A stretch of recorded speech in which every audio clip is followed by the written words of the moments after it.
ఇదే యోగళం తీర్మానాన్ని బలపరచవలసిందిగా పొట్లూరు దర్శత్ గారిని వేదిక మీదకు ఆహ్వానిస్తున్నాం.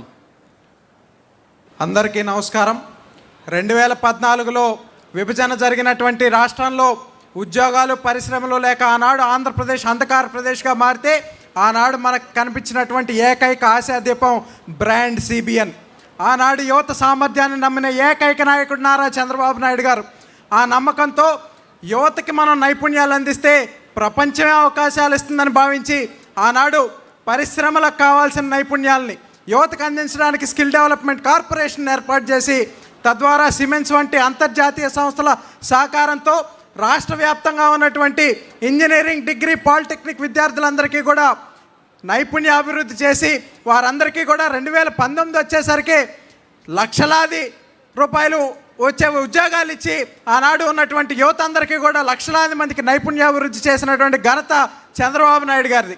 మరి ఆనాడు మనం చూసుకున్నట్లయితే విభజనతో నలిగిపోయినటువంటి రాష్ట్రానికి మరి ఒక నైపుణ్య విప్లవం ద్వారా కొత్త ఊపిరులుది ఇండియా స్కిల్ రిపోర్ట్లో సైతం ఆంధ్రప్రదేశ్ని అగ్రభాగాన్ని నిలిపిన నాయకుడు మన నాయకుడు నారా చంద్రబాబు నాయుడు గారు.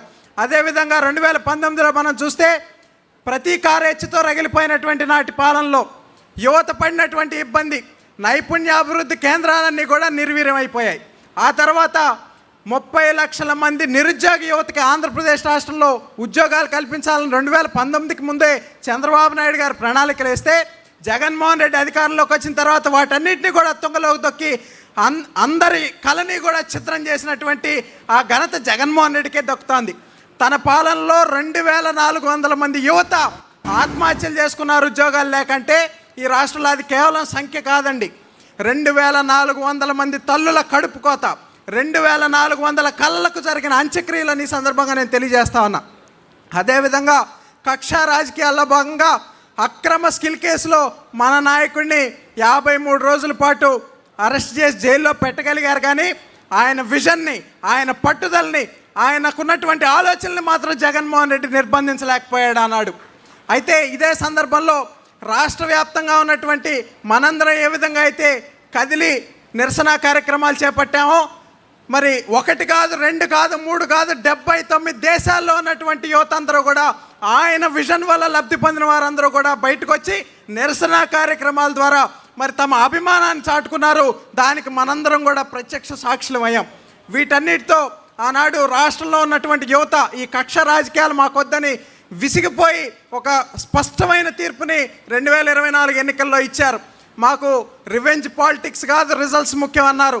మాకు కేసులు కాదు, కెరీర్ కావాలనుకున్నారు. కాబట్టి 2024 ఎన్నికల్లో రాష్ట్ర రాజకీయాల్లో ఒక సువర్ణాధ్యాయానికి తెరదీస్తూ మన కూటమి ప్రభుత్వాన్ని అధికారంలోకి తేవడంలో యువత కీలక భూమిక పోషించింది. మరి ఆ సందర్భంలో అప్పటిదాకా ఉన్నటువంటి ప్రభుత్వాలన్నీ కూడా మరి కులాలు, ఓట్లు, సీట్లు లెక్క పెట్టుకుంటూ ఉంటే ఆనాడు మన రాష్ట్రంలో ఉన్నటువంటి కూటమి ప్రభుత్వం యువతకున్న టాలెంట్, స్కిల్ అండ్ పొటెన్షియల్ లెక్కబెట్టింది.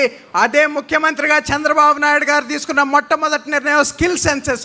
ఈ స్కిల్ సెన్సెస్ ద్వారా తీసుకున్నటువంటి నిర్ణయాన్ని మరి నైపుణ్య గణన చేసి నైపుణ్య పోర్టల్ ద్వారా వీటన్నిటిని కూడా పరిశ్రమలకు అందించినటువంటి ఒక చక్కటి కార్యక్రమాన్ని తీసుకోవటం.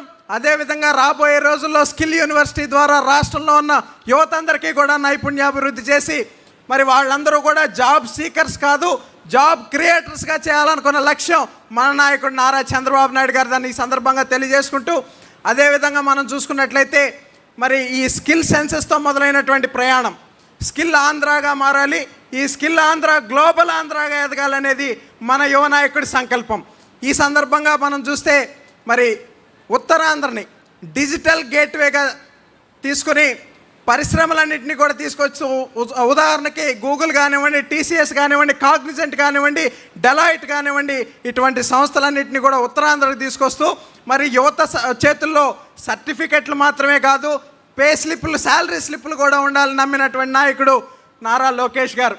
అదేవిధంగా అమరావతి ప్రాంతంలో క్వాంటమ్ వ్యాలీ కానివ్వండి, రాజధాని పునర్నిర్మాణ పనులతో ఇక్కడ చంద్రబాబు నాయుడు గారు అభివృద్ధి చేస్తూ ఉన్నారు. మరి గతంలో జగన్మోహన్ రెడ్డి రాయలసీమను ఒక ఫ్యాక్షన్ సీమగా, రాళ్లసీమగా చూపిస్తే మన నాయకుడు లోకేష్ గారు ఆ ప్రాంతానికి రాయల్ ఎన్ఫీల్డ్ని, డిఫెన్స్ యుద్ధ విమానాల తయారీ కేంద్రాన్ని తీసుకొచ్చి రాయలసీమ అంటే రాయల్ సీమ, రక్షణ సీమ అని చెప్పినటువంటి నాయకుడు మన నాయకుడు లోకేష్ గారు. అదేవిధంగా 10వ తరగతి ఫలితాలప్పుడు కూడా మనం చూసాం.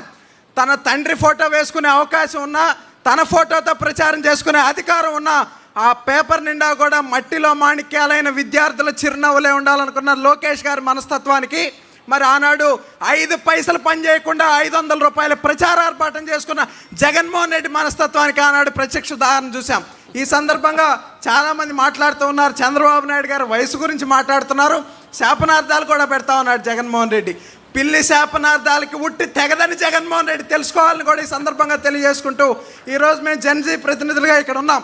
కానీ ఆలోచనలో చంద్రబాబు నాయుడు గారు జెన్జీ, మరి నాయకత్వ శైలిలో లోకేష్ గారు జెన్జీ అని కూడా ఈ సందర్భంగా తెలియజేసుకుంటూ ఆఖరిగా నేను ఒక్క విషయం తెలియజేయదలుచుకున్నాను. చాలామంది నేడు రెడ్ బుక్ గురించి మాట్లాడుతూ మరి ధర్మాధర్మాల గురించి మాట్లాడే స్థాయికి వచ్చారు.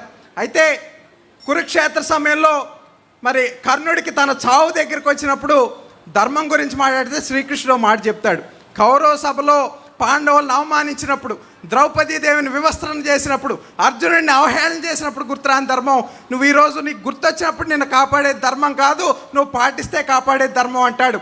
ఆంధ్రప్రదేశ్లో 151 మంది కౌరవ సభలో చంద్రబాబు నాయుడు గారిని బాధ పెట్టినప్పుడు గుర్తురాని ధర్మం, భువనమ్మను అవమానించినప్పుడు గుర్తురాని ధర్మం, లోకేష్ అన్నను అవహేళన చేసినప్పుడు గుర్తురాని ధర్మం నేడు గుర్తొచ్చిందంటే ఎవడి కర్మకి వాడే బాధ్యుడని ఆనాడు భగవంతుడైన శ్రీకృష్ణుడు చెప్పాడు. ఈరోజు ప్రజాస్వామ్యబద్ధంగా దాన్ని లోకేష్ అన్న అమలు చేస్తాడని ఈ సందర్భంగా తెలియజేసుకుంటూ అందరికీ ధన్యవాదాలు. జోహార్ ఎన్టీఆర్, జై తెలుగుదేశం. చాలా అద్భుతంగా మాట్లాడాడు మన పొట్లూరు దర్శత్. మహాభారతం నుంచి జెన్జీ వరకు ఏ చాప్టర్ను కూడా వదలకుండా ప్రస్తుతం ఉన్నటువంటి రాజకీయాలకి అద్దం పెట్టే విధంగా చాలా చక్కగా వర్ణిస్తూ ఈరోజు ప్రస్తుత రాజకీయ పరిస్థితుల్ని, జెన్జీ తాలూకా ఆలోచనల్ని ఈరోజు స్పష్టంగా మహానాడు వేదిక ద్వారా ప్రవేశపెట్టాడు. మరొకసారి ధన్యవాదాలు తెలియజేస్తూ ఇదే యువగల తీర్మానాన్ని బలపరచడానికి సీనియర్ నాయకులు పెద్దలు అమర్నాథ్ రెడ్డి గారిని మాట్లాడవలసిందిగా కోరుతున్నాం.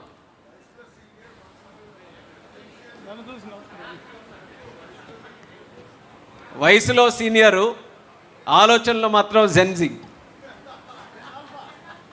నేను చంద్రబాబు నాయుడు గారి శిష్యుడు కదా.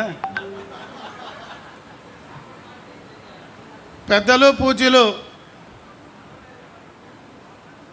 తెలుగుదేశం పార్టీ జాతీయ అధ్యక్షులు చంద్రబాబు నాయుడు గారికి, తెలుగుదేశం పార్టీ భవిష్యత్ నాయకులు, తెలుగుదేశం పార్టీ జాతీయ కార్యనిర్వాహక అధ్యక్షులు లోకేష్ బాబు గారు, రాష్ట్ర తెలుగుదేశం పార్టీ అధ్యక్షులు పల్లా శ్రీనివాస్ గారు, ఈ సమావేశంలో ఉన్నటువంటి తెలుగుదేశం పార్టీ కుటుంబ సభ్యులందరికీ కూడా పేరు పేరున నా హృదయపూర్వక నమస్కారం.